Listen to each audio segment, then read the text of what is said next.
I'm tired and I'm soaking wet again. I got 2 wet thongs today. Today I'm in the wood yard. I got a pile of wood and I got sharp chainsaws. Let's get cutting. Hello fellow firewood fanatics. My name is Chris in case you're here for the first time. If you've been here before, thanks for coming back. Today is a cutting day. It's about 20 degrees out this morning. I've got about 5, maybe 6 hours or so before dark. I'm going to cut some wood. I have this pile of cherry. It's about, I would say, 3/4 of a load of cherry that I moved back here a couple months ago. And it's a real mess. It's a real jungle gym here. It's a badly placed pile, but that's okay. It leaves it open for cutting. I actually find that when I go to cut, if it's a jumbled mess, it's actually easier to cut than when they're all right in a row because your pieces have some space and separation. So I'm saying I did that on purpose.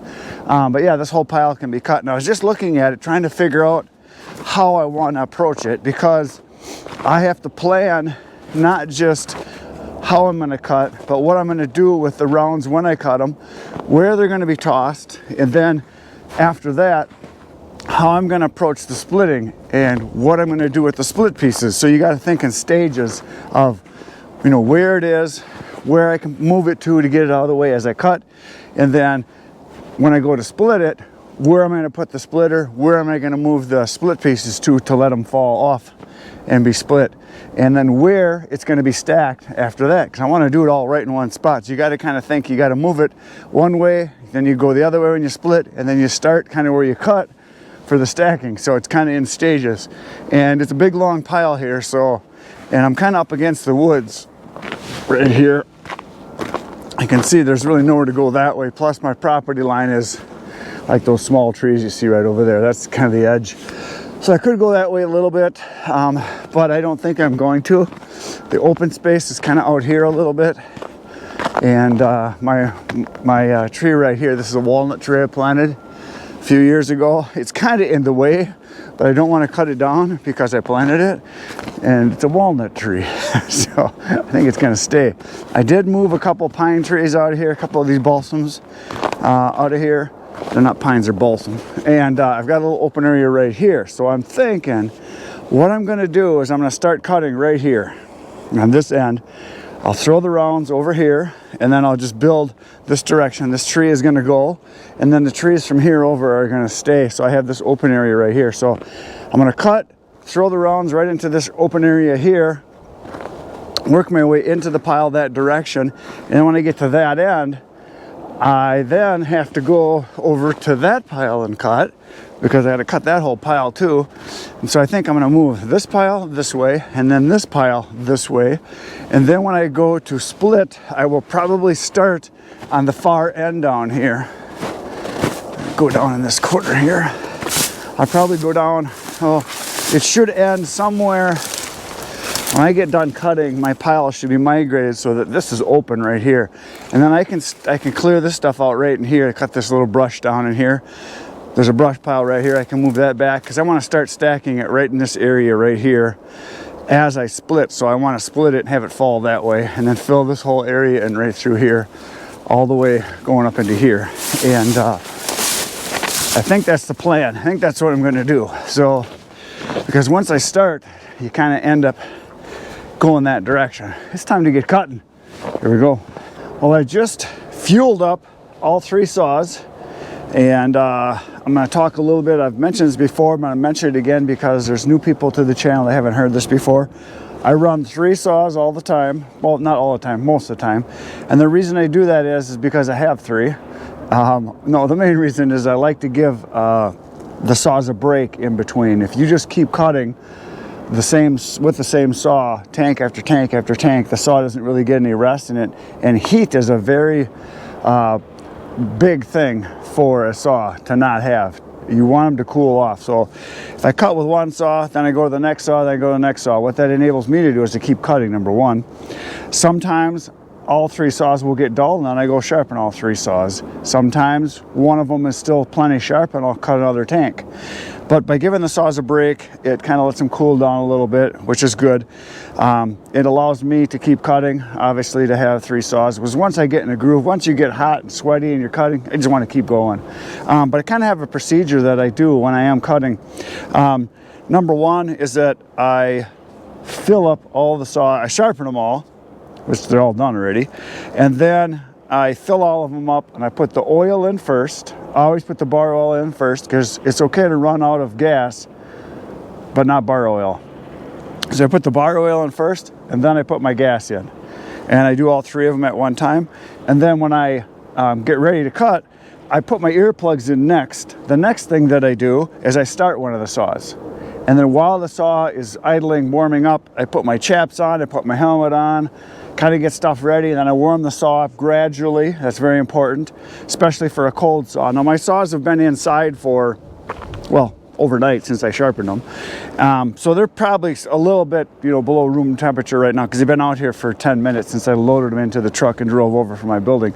So on the inside, they're still going to be fairly warm. So the first one won't take as much to warm up. The second two will have been out here for like an hour by the time I get to them. So those got to gradually warm up. For those of you that are wondering, cold is not good for a saw when you start cranking on it right away. You want to definitely warm it up gradually. A 2-cycle engine doesn't warm up like a 4-stroke. You want to have it warm up slow. You don't go cranking it because that's a good way to blow up your saw and have you lose compression. Another thing that a lot of people ask about is how I measure my cuts. Most of the time I'm kind of doing it just by guessing, but I do have guides that I look at, but I don't go and use them all the time. I mean, there's times on a bigger piece it's deceiving on a big round, because when you got a big round, it looks like you're cutting it too short because it's such a big piece. Small ones can be deceiving going the other way, that they're so small that sometimes you can cut them too short because it looks longer. So what I have is I have these feeler gauges here on all my saws. All these are zip ties that I have zip tied onto the saw, and then I put tape on it with this collar to make it a little bit stiffer because otherwise they break off. And I put 3 of them on here, and I put pink tape on the end, and so they're flexible and they pop right back. So if you hit a log or something or you're in the woods, you're not losing it. So they work really good. I came up with the idea myself. I have 2 or 3 videos on how to do it. And the way it works is when you're cutting, your log, say that's the end, from the bar to this tip is 16 inches from there to there. So if you're going this direction on a log, you put the feeler on the end and you make your cut. You put your feeler on your end, make the cut. So it works when you go left to right better than right to left. So anyway, that's my story. I'm sticking to it. It's time to get cutting right now.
Okay, I've only cut for a couple minutes, but I saw something that was worth mentioning. A little teaching moment here.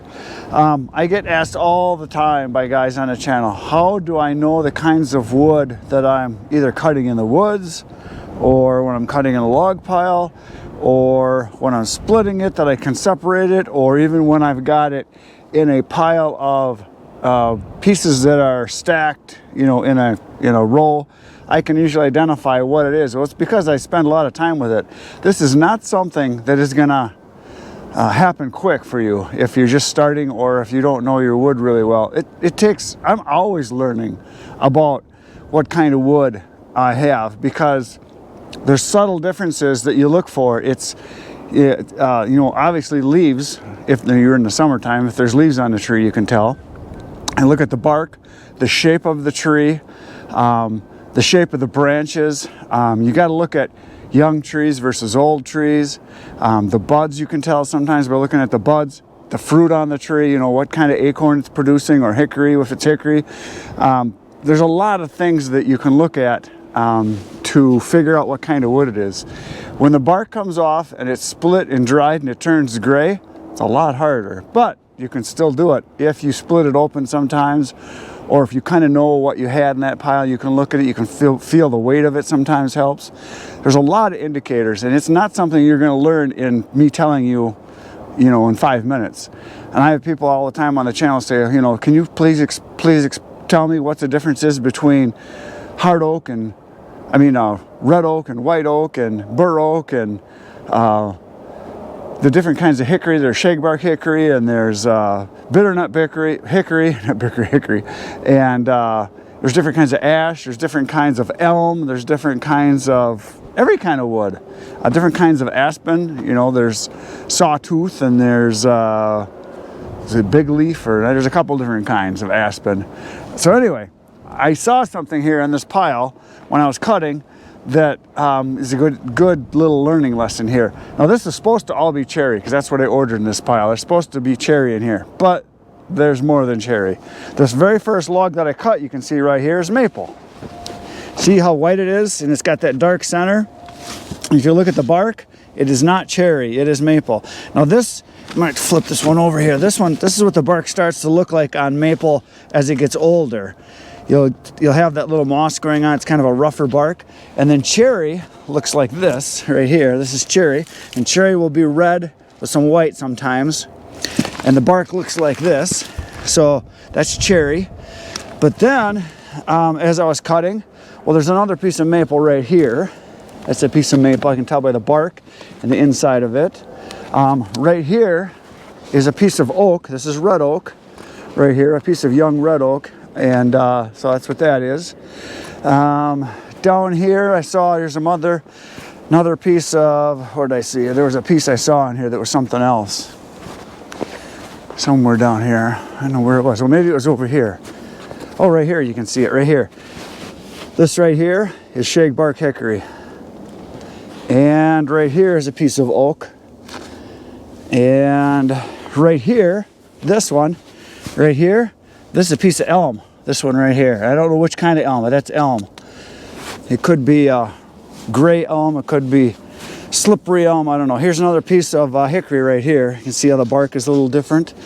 And then there's another piece of hickory I saw in here. This is the one that I saw, and I thought, well, I should talk about this. This piece right here is shagbark hickory too, this one. If you look down, I'll go down to this end, you can see. It's a younger tree, so the bark's not peeling a lot, but what happens is it'll peel off like this, and you get these pieces that stick out all over. The other kind of hickory, oh, there's another piece of hickory right there. Right down there is another piece of hickory. And so one of the things you got to look at with the different kinds of hickory is the smoother bark hickory, which is bitternut, also called hickory, but it's bitternut. Excellent wood. It's just the difference in the bark, the weight of the wood, the texture of it, the texture of the grain, color of it on the inside. All those indicators, like locust, it's green on the inside. They're all just a little different, and it takes a long time to learn all this stuff. It's not going to happen overnight, so you just got to constantly be looking, constantly be trying to figure out what it is. This is, like I said before, this is a young walnut tree right here. That's what walnut looks like. And it's got kind of a irregular top. This one right here, this tree right here, is a box elder. All of these are box elders in here. There's all box elder in here. Not all, but 90% of it is box elder. There's some cottonwoods in there. There might be some maple or elm in there somewhere, but it's mostly box elder. Okay, we're going back to cutting.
Look at the beautiful pile that I have created.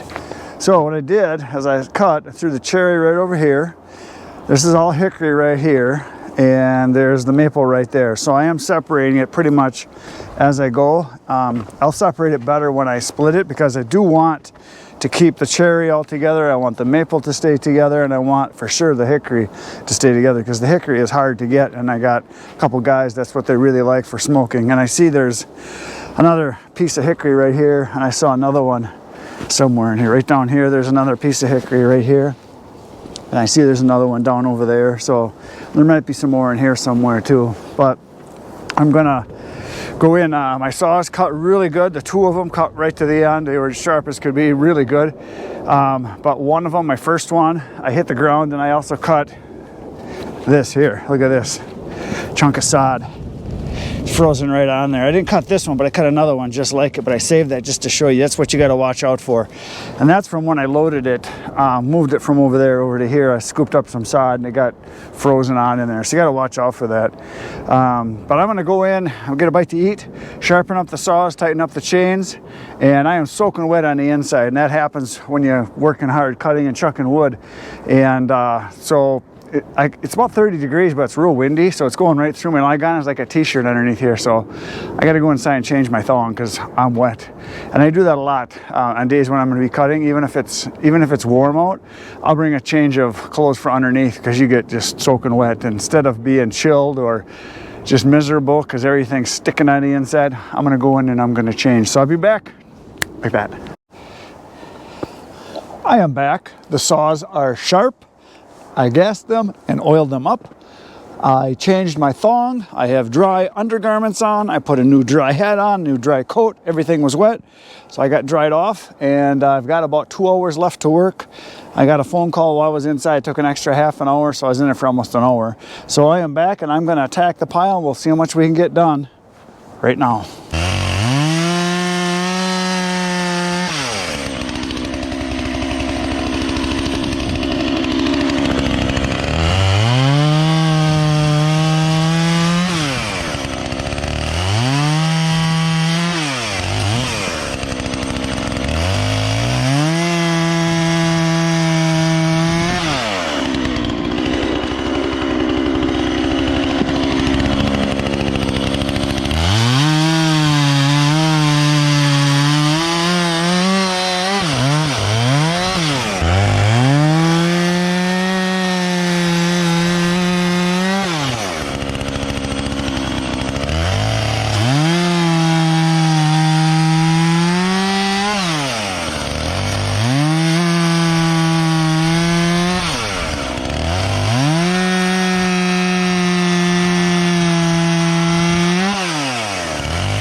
So I just ran out of gas with my first saw, so now I'm going to start the second saw up, and I thought that I could do a little demonstration here before I get back to the pile. This is a stringer right here, this one right here, and there's a stringer right here that are in the way now and they're frozen down. So I was going to show you how I usually get them up. I use my woodchuck cant hook all the time, but first I give them a few whacks on the ends just to loosen them up because they're always froze in. There, it's bouncing. I think that one's loose. I'll give this one a couple whacks.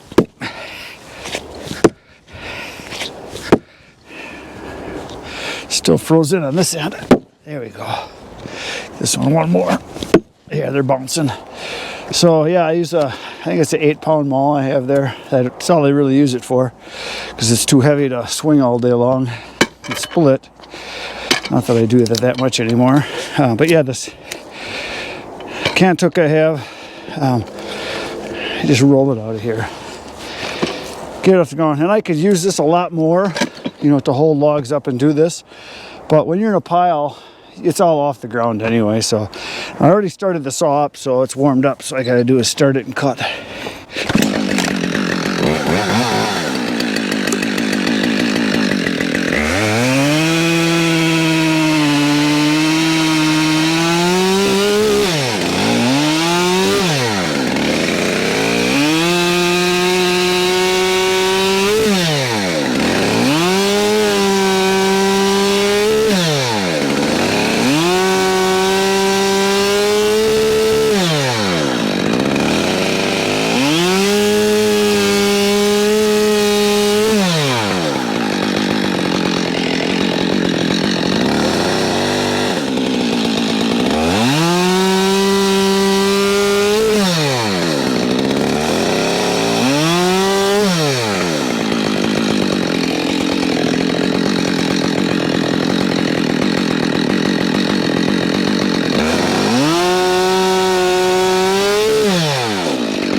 Some of this one. I just want to clear it from the log pile. So a lot of times I'll grab it like this and I just pull it out.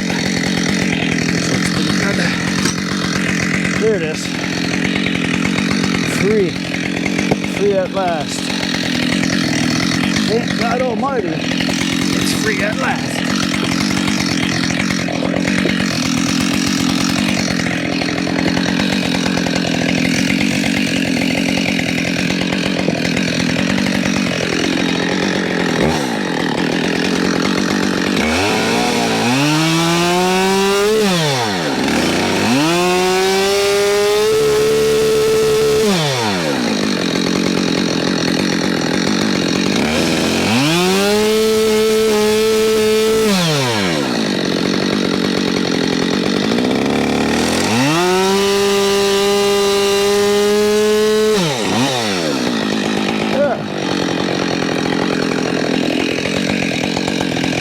That's the second stringer that I've cut now. So now I've got a bunch more space to work with there. So that's kind of what happens. You run out of room to work, and you start stumbling and tripping and rolling on the logs. And most of the time I'm pretty sure-footed, but sometimes it gets a little squirrely. Okay, back to the pile.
That, my friends, is today's cherry cut.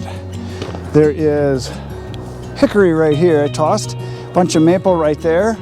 I threw a whole bunch of, well, a few burls right here, because I might try to sell. There's a little bit of maple right here. I cut a little bit on this pile, and this is what's left of this pile, so got a bunch done. I cut 5.5 tanks, although I was doing the chucking of the rounds, so sometimes the saw was sitting and idling while I was chucking, so really I cut about 5 tanks, and I can cut about a full cord per hour if I can just cut. But again, like I said, I was doing a lot of the chucking and my arms feel like tired. So if that was 5 cords, it feels like 50, because I got little pencil arms, and that's enough chucking for one day. The cutting is one thing, but then having to chuck it all, that's a lot of lifting. So whatever that weighed, I threw all that today, and I lifted the saw for every single cut. And I'm tired, and I'm soaking wet again. I got 2 wet thongs today. That's what's left there and there. That'll be cut pretty easily. I think there's probably